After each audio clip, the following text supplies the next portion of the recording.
odayaasha dhalinyarada iyo haldoorka magaalada Fadhigaab oo shir jaraa'id si wada jir ugu qabtay isla magaaladaasi ayaa waxa ay shaaciyeen inuu yahay xildhibaan Ibrahim Caraale Cabdi shakhsi ku sifoobay hawlkarnimo iyo horumarka gobolka waxaanu ahaa gudoomiyihii ololaha kambaynka gobolka Sanaag ee xisbiga Kulmiye waxaana guul weyn ka soo hooyay hawshii loo xil saaray xildhibaanka ayaa waxa uu baal dahab kaga jira gebi ahaanba horumarka gobolka Sanaag iyo Somaliland sidoo kalena xafladii lagu qabtay magaalada Fadhigaab loogu hambalyeynayay madaxweynaha cusub ee Somaliland Mudane Muuse Biixi Cabdi iyo madaxweyne ku xigeenka ayaa maamulka iyo mas'uuliyiinta deegaanka Fadhigaab waxay si wada jir u sheegeen inaanay marnaba ilaawi karin xildhibaan Ibrahim Caraale Cabdi kaasoo ay sheegeen inuu si mugle ula shaqeeyo gacan weyn ka geysto horumarka deegaanka Fadhigaab markastana garab taagan yahay hawl kasta oo timaada waxaana hadaladoodii kamid ahaa halkan waxaan ka salaamayaa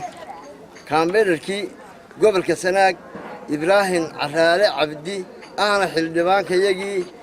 نكاس في عون روس شقي سلام كل يلابا وأذ روح بدن وبافديقام الدراسة حنبليو شغلة هذه وين كوجوريسنا وتكوجوريستي ولا شقين في عن ولا هذا في عن نتشربات أنا حلبانكي قبل كسناق دقمة عرف وينيو قرادك بلغة صوت دورتي حلبانكو سي حقر لعانة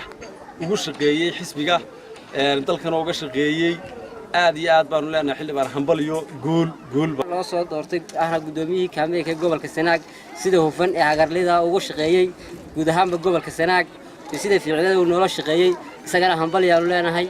sida hagarleyda ee kartida leh aad uga soo shaqaysay gobolka Sanaag shaqadii lagu doortay lagu iibmaday waad ka soo baxday baan leeyahay xildhibaan Farxad Cabdi Nuur telefishinka caalamiga Home Cable TV magaalada Fadhigaab